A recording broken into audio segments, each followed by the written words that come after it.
IPL సమీపిస్తున్న కొద్దీ అభిమానుల్లో సందడి మొదలైపోయింది. 2 నెలల పాటు ఏకదాటిగా సాగే ఈ టోర్నమెంట్లో టైటిల్ కోసం 10 జట్లు తలపడనున్నాయి. అన్ని జట్లు కూడా గెలిపే లక్ష్యంగా వ్యూహరచన చేస్తూ చాలా బిజీగా ఉన్నాయి. సమయం తక్కువగా ఉన్నందున ఆటగాళ్ల కూర్పు విషయమై మరింత శ్రద్ధ పెడుతున్నారు. టోర్నమెంట్ మొట్టమొదటి మ్యాచ్లో Chennai super Kings, royal Challengers Bengaluru జట్లు ఎదురుపడనున్నాయి. ఈ మ్యాచ్ కోసం చెన్నై చపాక్ మైదానం సిద్ధంగా ఉంది. మార్చి 22న జరిగే ఈ మ్యాచ్తో టోర్నమెంట్ అంగరంగ వైభవంగా మొదలవుతుంది. ఇక ఈ సీజన్ ఐపీఎల్లో టైటిల్ వేటలో మరో జట్టు కూడా చాలా సీరియస్ గా ఉంది. అదే గుజరాత్ టైటన్స్ జట్టు. మొదటి దఫా టైటిల్ సాధించిన గుజరాత్ మలి ప్రయత్నంలో రన్నరప్ గా నిలిచింది. కాబట్టి ఈసారి ఎలాగైనా టైటిల్ సాధించాలన్న తపనతో ఉంది. కానీ హార్దిక్ పాండ్యా ఉన్నట్టుండి జట్టు నుండి తప్పుకోవడంతో గుజరాత్ వెనుకబడిపోయింది.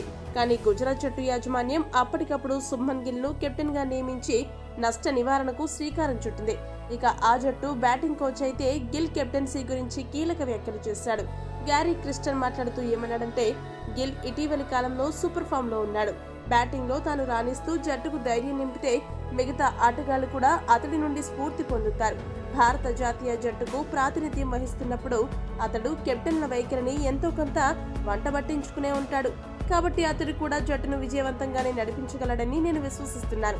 కెప్టెన్సీ చేస్తున్నప్పుడు సర్వసాధారణంగానే ఒత్తిడి ఉంటుంది. కానీ గిల్ ఆ ఒత్తిడిని సునాయాసంగా అధిగమిస్తాడని అనుకుంటున్నాను. ఆ విషయంలో అతడికి మేమందరం అండగా నిలబడతాం. చాలా మందికి తెలియని విషయం ఏంటంటే గిల్లో మంచి కెప్టెన్సీ లక్షణాలున్నాయి. ఆ విషయాన్ని మీరందరూ ఈ ఏడాది ఐపీఎల్లో చూస్తారని అన్నాడు. ఈ వీడియో కనుక మీకు నచ్చినట్లయితే లైక్, షేర్, కామెంట్ చేయండి.